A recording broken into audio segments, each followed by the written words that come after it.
gone now with everything, I just wanted to ask you na, kasi we've been still watching and hearing, interviews ng ex mo, in some interviews, and I can't help Ang ganda ni Kim. Ang cute-cute niya. but ask na if baka meron kang statement or reaction na gusto mong sabihin. Ako talaga, entering 2024, so talaga, I just want a fresh start, a new beginning, and I don't want to dwell sa past.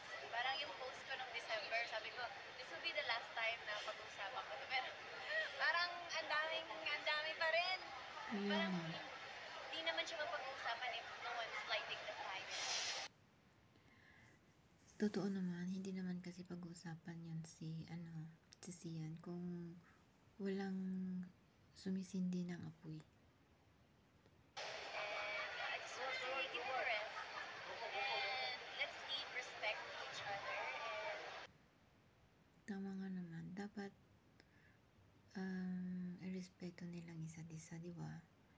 For the sake na lang sa pinagsamahan nila ng 12 years, di ba? Si Sian kasi parang babae yung bunganga niya, talak ng talak, ganun. Alam mo yung may movie siya or may teleserye or whatever man dyan. Kung meron siya gustong pag-usapan na lang sa yung present, di ba?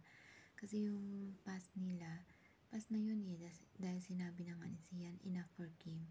Pero hindi ko maintindihan kung bakit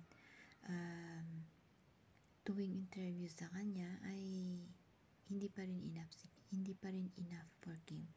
Lagi na lang si Kim, parang pinapasama niya si Kim, ganon. So, ayan, si Kim nagpipigil lang na para hindi siya makakasakit ng ibang tao. Kaya, ngayon, hindi siya magsasalita kung talagang hindi na siya kasi charot, sinasagad na kasi yung niya, kaya ayan, nagsalita na siya. Pero yung pagsalita ni Kim is hindi mo pa rin maano na dito, may respeto pa rin siya sa kay Sian Lim. Pero si Sian walang respeto. The journey was beautiful. So,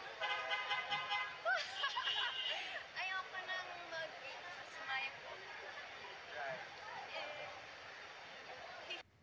Sa tingin ko kasi, she's trying her best na maging maganda yung relationship nila. Kaya siya nag-taste din ng 12 years with Sian.